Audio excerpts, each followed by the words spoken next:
Bonsoir à toutes et à tous. Dans cette nouvelle vidéo, nous allons parler de la difficulté de sortir d'une relation d'emprise avec un ou une pervers narcissique. Dans une précédente vidéo, nous avons vu comment identifier une relation d'emprise et à partir de quels critères repérer un pervers narcissique, ce qu'il est et ce qu'il n'est pas. Dans une autre vidéo, nous allons parler de la personnalité des proies des pervers narcissiques et faire un constat des dégâts qu'il produit dans sa relation d'emprise sur ses victimes. Aujourd'hui, il est question de sortir de cette relation délétère et de se reconstruire après elle. Sortir d'une relation d'emprise n'est évidemment pas facile, même s'y mettre fin à la relation est la seule vraie solution au problème. Il est donc fondamental de ne pas juger les proies ou de ne pas se juger soi-même si cela demande trop de temps. Parfois même beaucoup de temps, de l'aide et des efforts. Ajouter du jugement ne fait qu'amplifier la difficulté à alourdir encore l'emprise. Le prédateur amène toujours sa proie à se sentir coupable, mauvaise, et le reproche qu'elle se fait à elle-même renforce ce poids qui l'empêche de bouger. Souvent, la première difficulté rencontrée est liée au ferrage, ou ce que j'appelle ferrage. La bascule de la phase de séduction à la phase d'emprise se fait au moment où la proie s'engage dans un chemin qu'elle ne pourra pas rebrousser facilement. Dans la situation où les parents sont pervers, le ferrage est évident. Aucun enfant ne peut se passer de ses parents. Adulte, sortir du ferrage amène l'ancien enfant à devoir désobéir à la loyauté excessive que le parent, pervers narcissique, attend de lui. Se défaire de cette loyauté demande de se rendre compte qu'elle est indue. Il faut ensuite entreprendre le chemin vers la sortie en acceptant de traverser des moments de culpabilité intense autour de l'impression d'être un mauvais enfant, déloyal. C'est ici, tant pour la prise de conscience que pour la traversée vers la sortie, que solliciter de l'aide est précieux. Il peut s'agir d'une aide amicale, vu l'importance des jeux, et bien sûr d'une aide thérapeutique, professionnelle. Elle est souvent la bienvenue.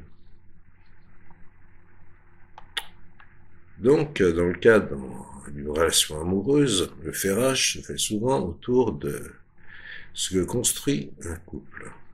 Une installation commune, un habitat acheté qui engage un crédit sur des années, un mariage qui a entraîné des frais pour les deux familles, et pour ceux pour qui ça compte, un engagement en Dieu et les hommes.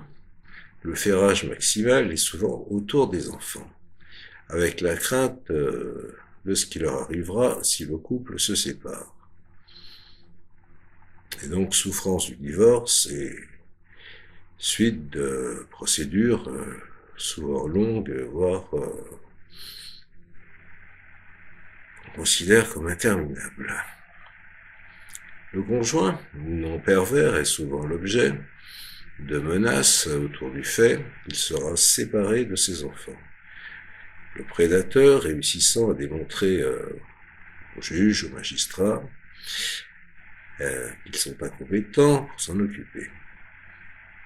Se défaire de tous ces liens, surtout s'ils durent depuis longtemps, est une aventure très éprouvante et risquée.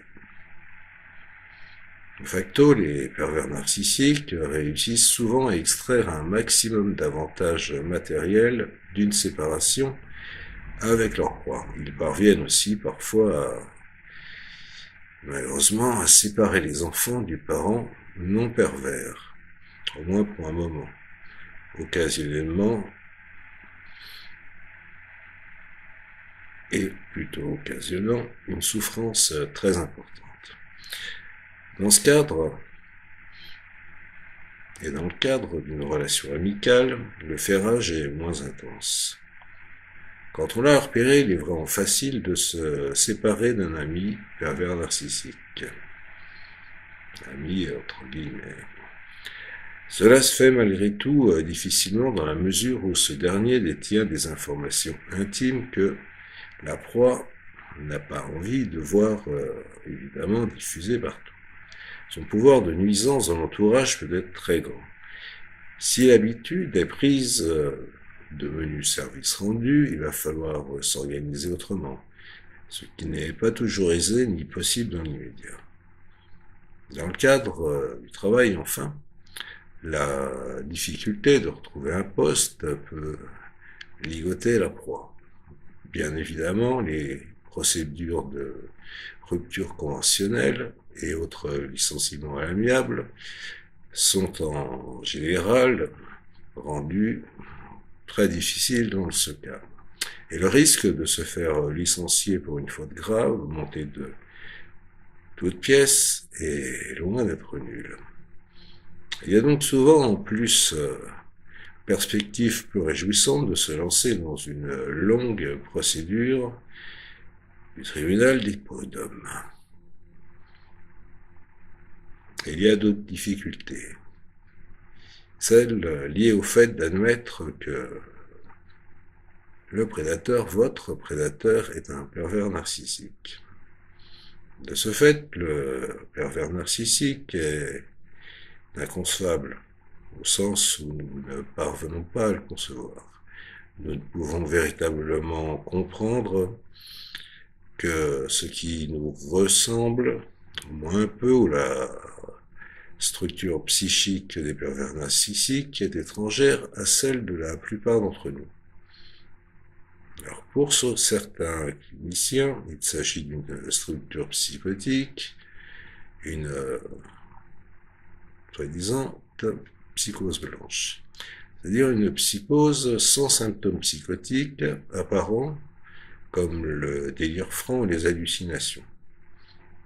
Pour prendre un exemple de ces vécus, dont il est difficile, voire impossible de s'approcher, regardons ce qui se passe avec des personnes présentant une psychose franche. Au cours de mon travail dans mon cabinet, un patient me disait son angoisse de voir ses bras se détacher de son corps. Je pouvais comprendre tous ces mots sans pouvoir vraiment rejoindre son expérience par empathie, car elle est évidemment complètement étrangère. En revanche, si une veuve me raconte la douleur de son deuil, je peux rejoindre son vécu, même si je ne suis pas évidemment veuve moi-même. Je connais le chagrin et la douleur de la perte et je peux toucher la sienne en écho. Le pervers narcissique peut bien sûr singer la normalité, surtout dans les phases de séduction où il n'est pas en relation avec sa proie. Dès lors, il est difficile d'admettre qu'il est porteur d'une pathologie réelle. Si nous ne percevons pas qu'il est profondément malade, ce qu'il est, doit être explicable par le sens commun. Or, eh bien, il n'en est rien. Il est malade, mais il est difficile de l'admettre. De plus, quand le prédateur a été admis dans l'entourage le plus proche et que la proie le connaît intimement, elle répugne à comprendre qu'elle a laissé pareil coucou s'introduire dans son nid et l'abuser. comme dans tous les abus. Escroquerie, abus émotionnel, abus sexuel, viol. C'est la victime qui est honteuse. Il existe aussi des difficultés liées à vos renoncements nécessaires. Comme, par exemple, renoncer à se faire comprendre. Le prédateur culpabilise, manipule, accuse l'autre de ses propres travers. Il ne comprend de sa proie que ce qu'il a envie de comprendre, et en fait une véritable poubelle, dans laquelle il va pouvoir déverser ses projections et sa haine envieuse. Le fait de n'être pas compris ou comprise occasionne une blessure profonde. Il est donc difficile pour la proie d'admettre que, face à un pervers narcissique, elle ne sera jamais comprise, reconnue pour ce qu'elle est, vue dans ses intentions. Elle restera juste la poubelle. Et ce deuil-là est bien difficile. Il y a aussi une difficulté à renoncer à un beau rêve. Le visage de séduction du prédateur est un mensonge, auquel les proies ont bien sûr envie de croire. Tant il ressemble à ce dont elles ont toujours rêvé, pour cause. Le prédateur utilise son empathie dévoyée pour offrir le rêve le plus envoûtant, le plus désirable, en fonction de, bien sûr, ce qui charme sa proie. Qui plus est, il ressort le masque à chaque crise. Cela désoriente sa proie. Le faut-il croire? Le masque charmant ou celui grinçant du cauchemar de la pathologie? Comme il est difficile alors de choisir l'option raisonnable, celle qui consiste à dire que la vérité se trouve du côté obscur. Il existe, d'autre part, des difficultés à renoncer à un monde qu'on peut croire entièrement doux et harmonieux. Les proies de pervers narcissiques sont souvent de belles personnes idéalistes. Elles pensent que tout le monde peut toujours finir par se comprendre et s'entendre.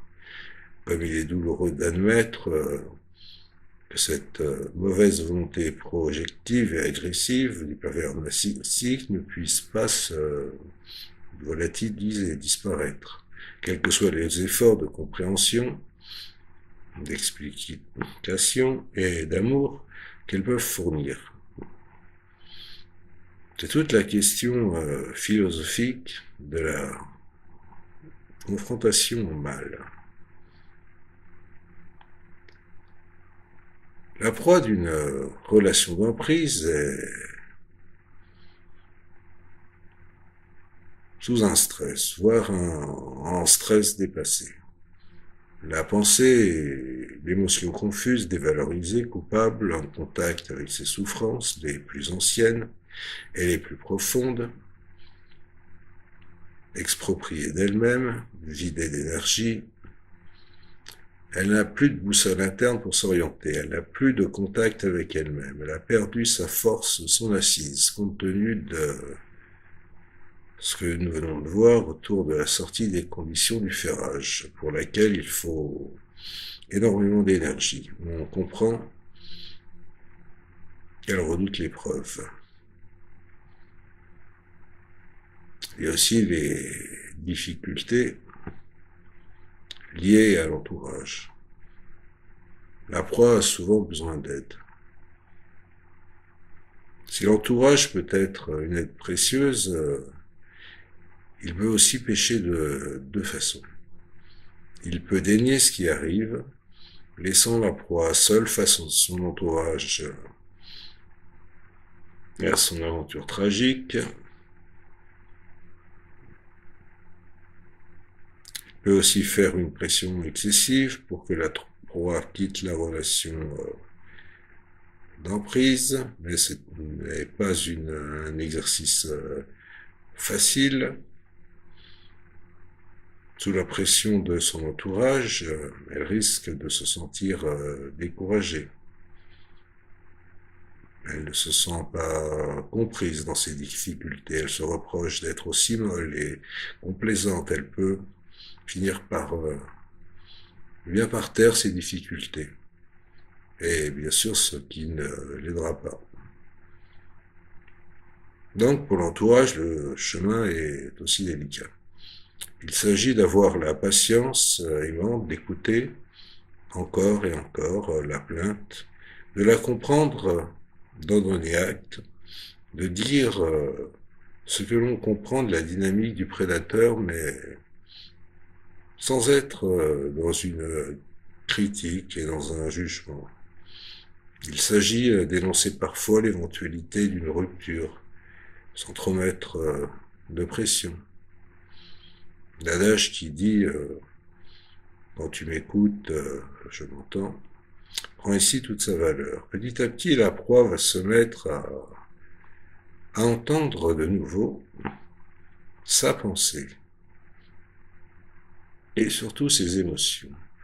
À force de patience, un jour, elle parviendra à se dégager. Une grande victoire, un véritable acte de bravoure qu'il faudra reconnaître comme tel. Donc, l'espoir existe.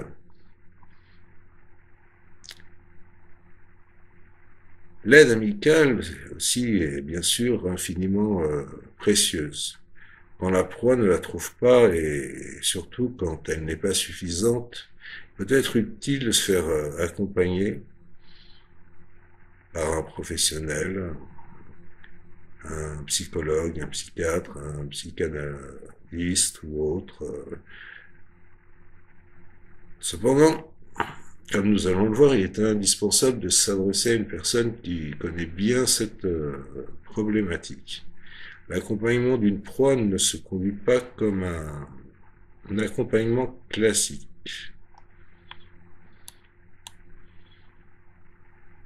Donc, dans la recherche de l'aide professionnelle, comme dans la psychothérapie que je développerai bientôt, et je pourrais peut-être plus parler de moi. Alors le mot même de psychothérapie ici peut être porteur d'un allant de soi dommageable.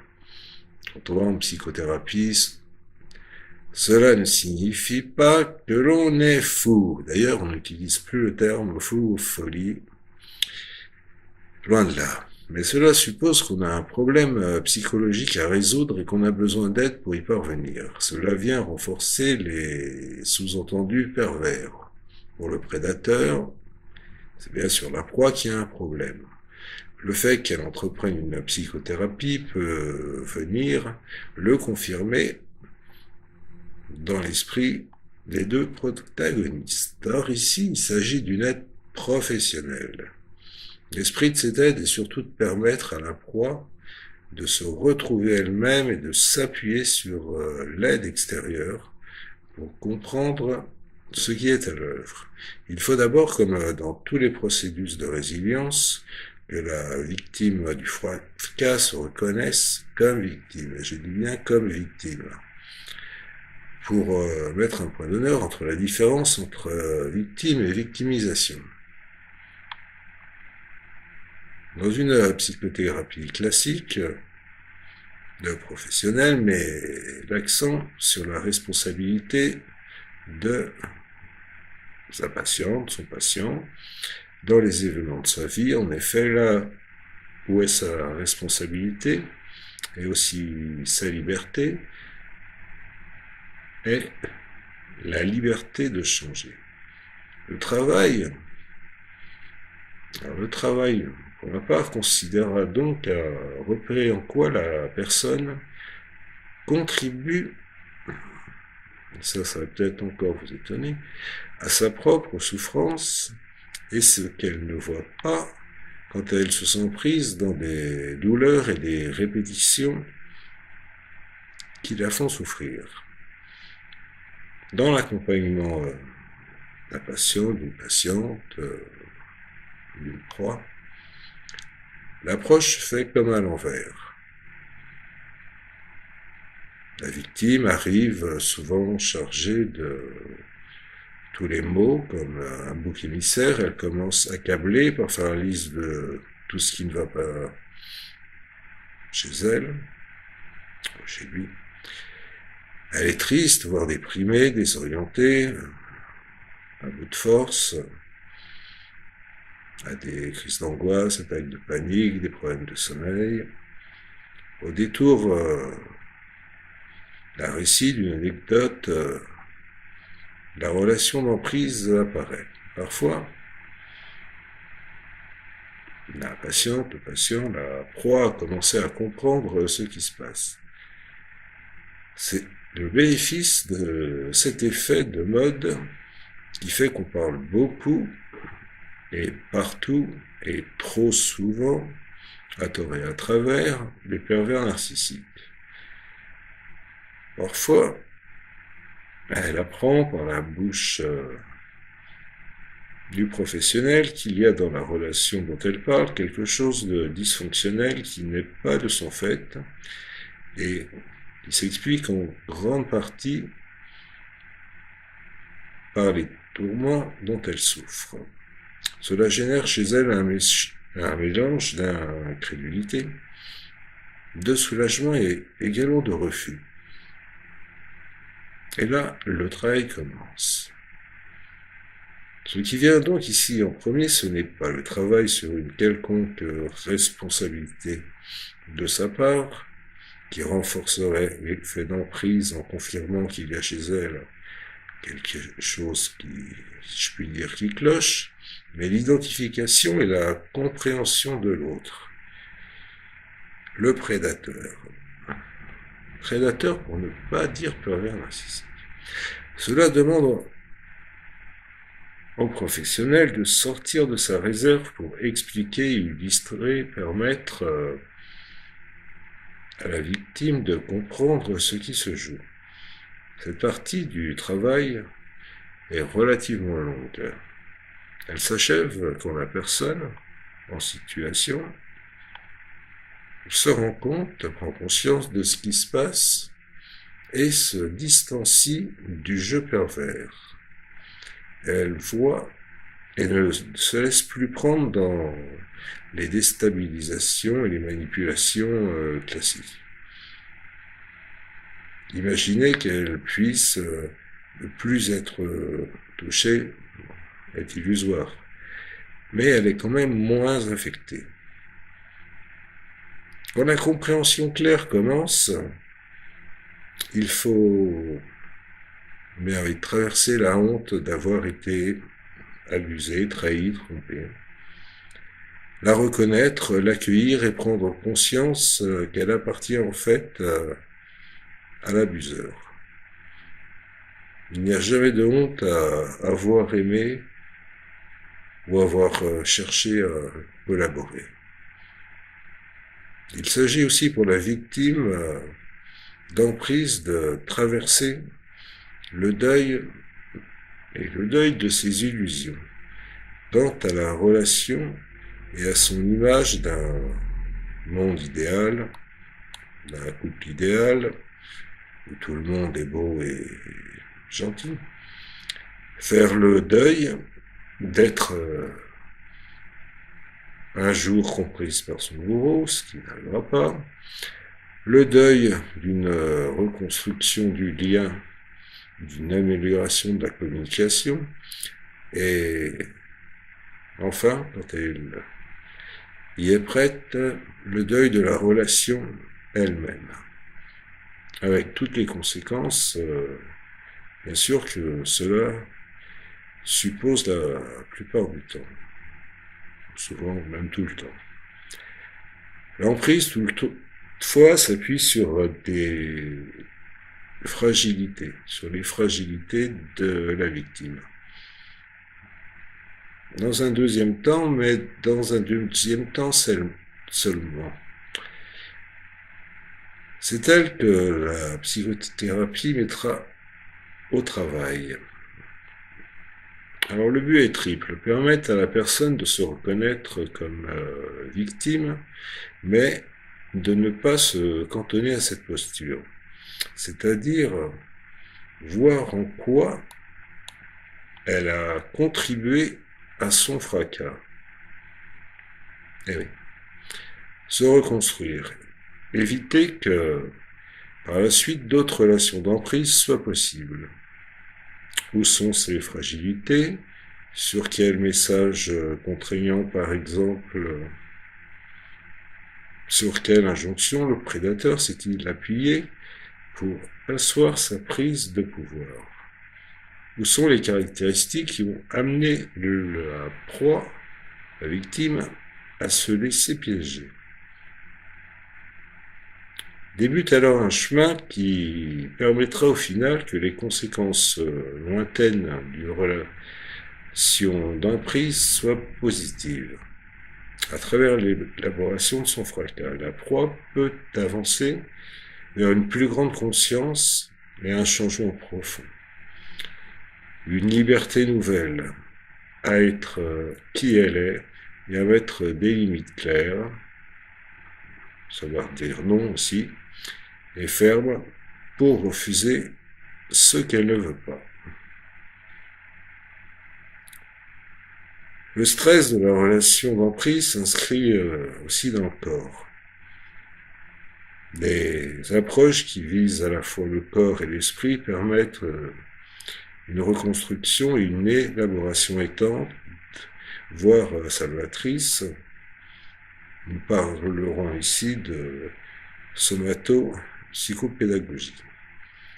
Parce que c'est une approche que nous connaissons le mieux pour y être formés et la pratiquer.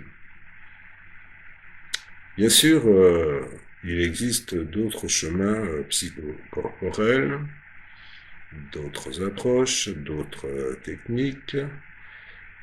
Et pour ma part, bon, je choisirais bien sûr celle qui est la plus adaptée à la personne. Ces approches sont possibles pour adoucir et soigner les conséquences du stress, tant sur le plan physique que sur le plan psychique. Il faut donc soigner le corps et l'esprit, que la personne retrouve le goût de soi. Alors, il existe aussi, la somato-psychopédagogie, qui est une méthode qui permet d'apprendre de soi et de sa vie en s'appuyant sur une expérience de perception fine de son corps, de la vie qui s'y anime, bien sûr, et du sens qui se donne à travers cela. Donc, pourquoi pas, moi, pour ma part, utiliser la logothérapie de Viktor Frankl. Alors, elle emprunte 3 chemins techniques, la relâche d'aide manuelle, un toucher de relaxation doux et respectueux, qui n'est ni massage ni traitement manuel, mais aussi la gymnastique sensorielle très lente et l'introspection sensorielle, une prise de contact avec son corps immobile, consciente, silencieuse et ouverte, qui s'apparente à la méditation, voire à l'auto-hypnose. Je ne parlerai pas ici de pleine conscience. Elle s'accompagne de moments de parole avec le thérapeute et d'écriture d'un journal de bord. Et ceci, le journal de bord ressemble à ce qu'on utilise dans les thérapies comportementales et cognitives et dans d'autres approches pour mettre en mots, explorer et déployer le sens qui se donne à travers ce contact intime avec soi et sa vie corporelle. Elle permet aux victimes de retrouver le goût de soi en prenant contact et en défendant leurs parties crispées, suivant la voie de résonance des chocs répétés du harcèlement. La respiration naturelle du corps se remet en place et les sens se donnent. Le mouvement de vie physique et psychique se remet en marche et toute la personne se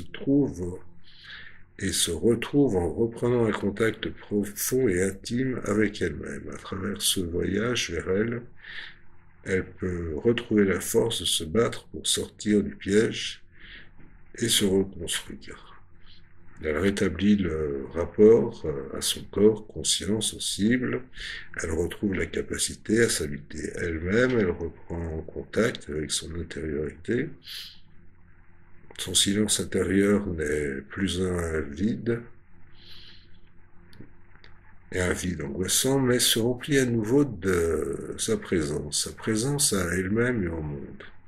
Elle peut à nouveau ressentir et écouter au présent comment ce qu'elle vit résonne en elle et s'éprouve dans ses nuances singulières. Elle peut se percevoir à nouveau comme une partie du monde reliée et portée par un plus grand que soi. C'est là qu'on peut utiliser ou aborder le concept jungien du soi.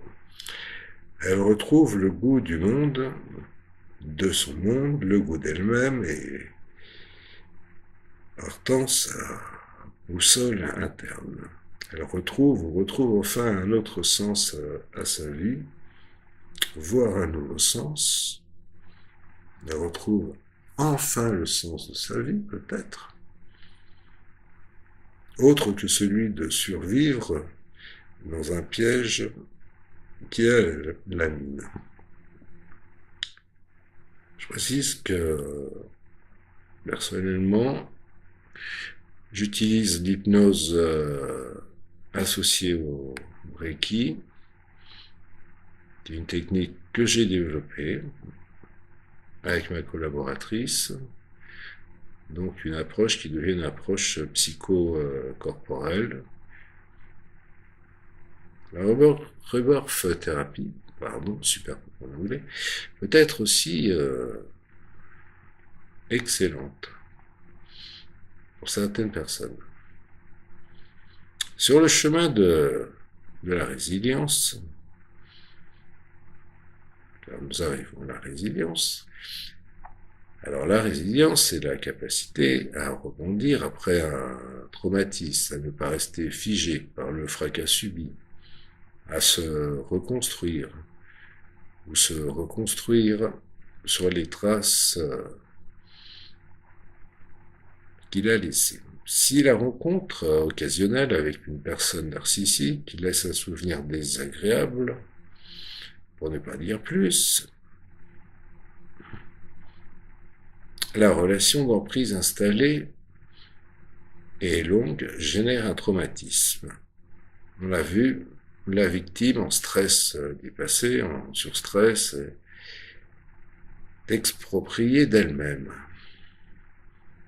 et vidée de sa substance, de ce qu'elle a de plus beau en elle-même. Il s'agit donc de se relever, de reprendre son histoire, d'élaborer le fracas et de le diriger, de le dépasser et de faire de lui le ferment d'une nouvelle façon de vivre. Alors il ne faut pas se leurrer, une trace a été laissée qui ne s'effacera pas. C'est comme une cicatrice que vous avez, et sur le moment quand la plaie était ouverte, cela vous faisait souffrir, bien sûr, mais une fois la cicatrice fermée, vous ne voyez plus que la cicatrice. La trace reste donc toujours.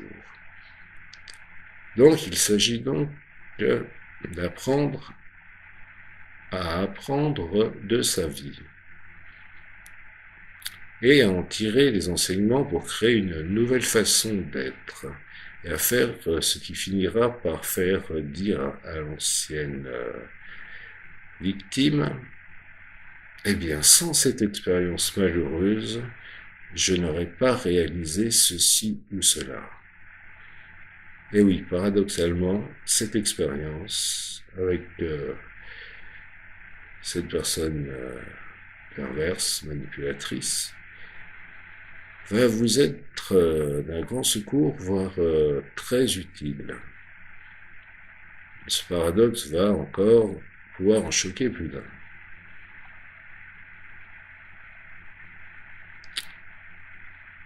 Donc, je reviens à trouver du soutien auprès des autres. L'emprise enferme et isole la victime. Pour en sortir, il est fondamental pour elle, comme dans tous les chemins, toutes les voies de résilience, de trouver des personnes qui vont l'aider et l'accompagner. Il convient de regarder que les relations aux autres nourrissent bien sûr des besoins divers et différents, tous importants. Pour cela, multiplier les relations est souvent une bonne idée, afin de se ouvrir au monde, se resocialiser. Et au-delà d'une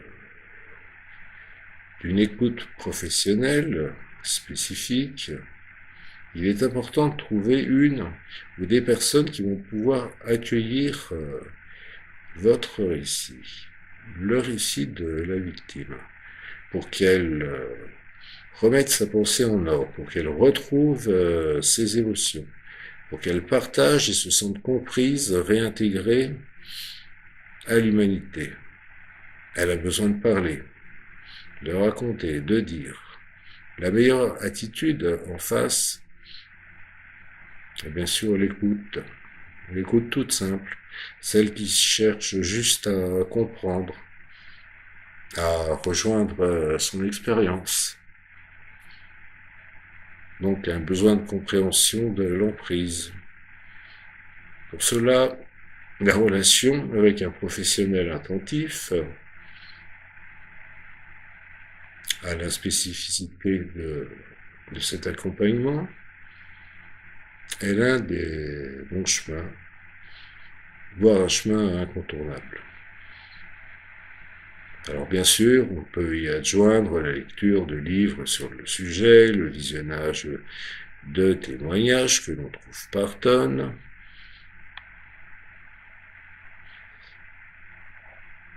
Et quand on a besoin de remettre son corps en route, de soigner les conséquences du stress et de reprendre un dialogue sensible avec soi-même, son intériorité, il est important de consulter un professionnel. Alors, formé à l'approche de la somatopsychopédagogie ou une autre approche de votre choix, avec le thérapeute de votre choix,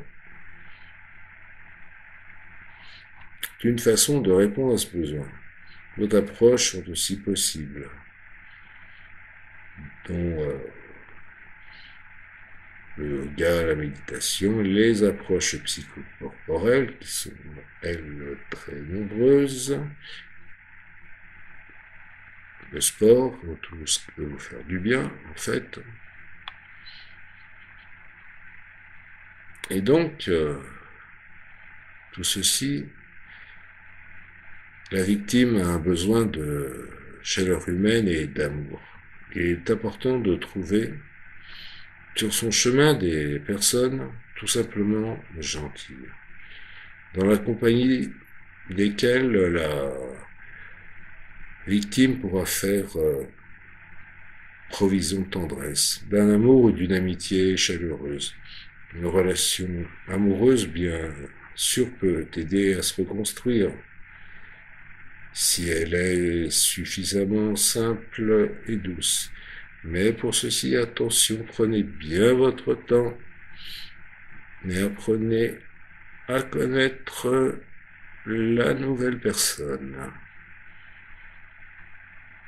La victime a bien sûr besoin de divertissement, de rire, de récréation, de s'éclater, de redevenir léger, légère, et pouvoir s'amuser demande parfois même un réapprentissage.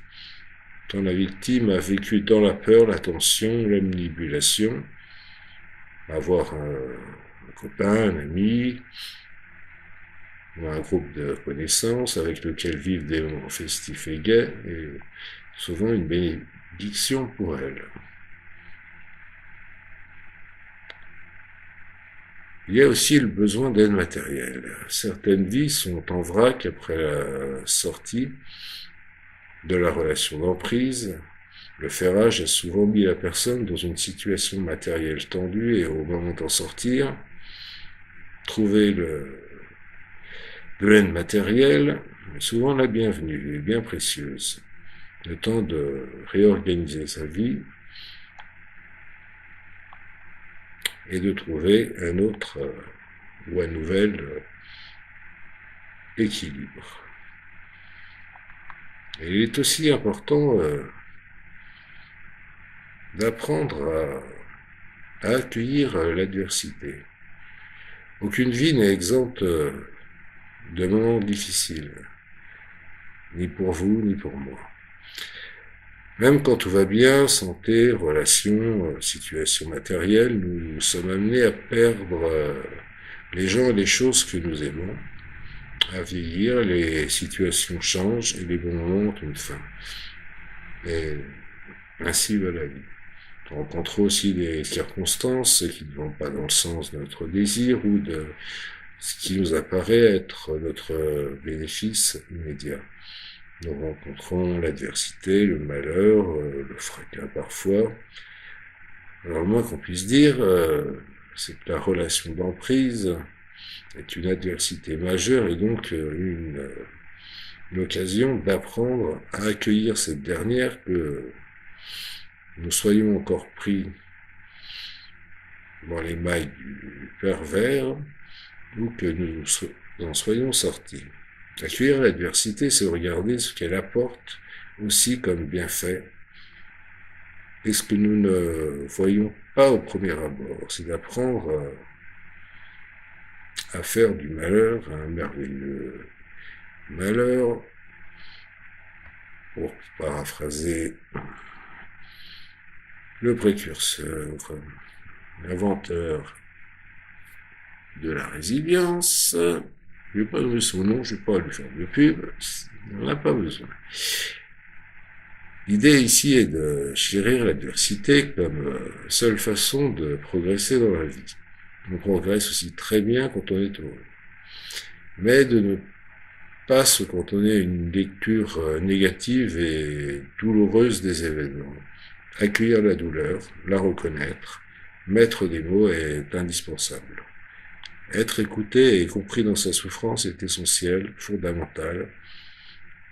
Sinon, on court le risque d'une positivité factice et mensongère, donc inefficace. Mais ne voir que cela, c'est s'enfoncer dans la noirceur et la lecture dépressive, c'est s'empêcher de cueillir les fruits de l'expérience, s'empêcher d'apprendre de sa vie. Une façon assez simple d'œuvrer dans ce sens et de se poser la question, qu'y a-t-il de bien là-dedans? On peut, par convention, décider de trouver réponses différentes. C'est beaucoup, mais cela oblige à regarder les choses sous tous les angles, quitte à y passer du temps. Et je reçois souvent des personnes qui ont tout, qui disent avoir tout, et qui sont dans une souffrance, dans un malheur interne, atroce. Alors, réfléchissez bien à ceci, pardon.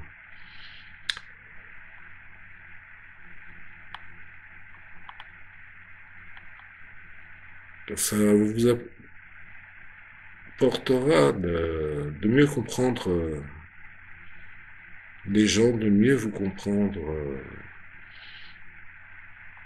aussi vous-même. Ben, moi, ça m'a beaucoup apporté, comme de travailler sur ses limites. Parce que nos limites sont un élément fondamental de notre identité. Séparant le dedans du dehors, elles définissent nos contours. Ce qui est à l'intérieur des limites est notre territoire propre. Alors qu'il s'agisse de notre corps, de notre temps, de notre espace privé, de nos possessions matérielles, de nos habitudes, de nos pensées, de notre ressenti, de nos valeurs, de nos relations, de nos souvenirs, de notre histoire, de nos désirs. La relation d'emprise vient enfoncer les limites, toutes les limites de la victime. C'est la définition même de l'abus.